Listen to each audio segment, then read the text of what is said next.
நீங்க குறிப்பிட்ட அந்த ஆதிக்கம் எல்லாம் இல்லாத நிலையை உருவாக்குறோம் என்று தெரிவித்த பிறகும் அதான் முடியாதுயா, நான் தான் திருப்பி திருப்பி இதே சொல்லிட்டு இருக்கீங்க, முடியாதுன்னா முடியாதுதான் அப்படிங்கிறார். இந்த பிடிவாத போக்கு இருக்குல்ல, புரட்சி தலைவர் எம்ஜிஆருடைய அணுகுமுறை எப்படி, ஒரு தொண்டனை கூட இழக்க மாட்டார் சொன்னாரு.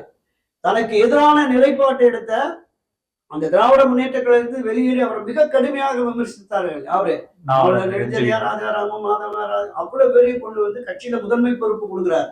ஆட்சி அதிகாரத்தில் அவர்கள் அமைச்சரவைக்கு அழகு பார்க்கிறார். அப்படியே செல்வி ஜெயலலிதாவுக்கு வாங்க, 4 பேர் அணி போட்டி அதிமுக, எம்ஜிஆர் அதிமுக, புரட்சி தலைவர் அதிமுகன்னு முன்னணிகளெல்லாம் விலகி போய் அவருக்கு எதிரான நிலைப்பாட்டை எடுத்தவர்களை மீண்டும் கட்சியில சேர்த்து அரவணைச்சு, எதற்காக? கட்சி முக்கியம், கட்சியின் எதிர்காலம் முக்கியம், கட்சியினுடைய வெற்றி முக்கியம் என்று கருதினார்கள். நீங்க ஏன் இந்த பிடிவாதம் நினைக்கிறீங்க? அதுதான் சுயநலம், முழுக்க சுயநலம்.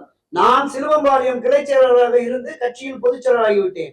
சாதாரண ஒன்றிய நகர பொறுப்பு அமைச்சர் மந்திரியில் இருந்துட்டு தமிழகத்தின் ஆகப்பெரிய முதலமைச்சராக இருந்து விட்டேன். இனி கட்சி எப்பாடு எக்கேடு கட்டி போனாரு என்ன கட்சி, நான் தான் பொதுச் செயலாளர், அந்த அதிமுகங்கிற பிடிவாதம் இருக்குல்ல, அந்த பிடிவாதம் தான் எடப்பாடி இந்த நிலைக்கு கொண்டு வந்திருக்கிறது.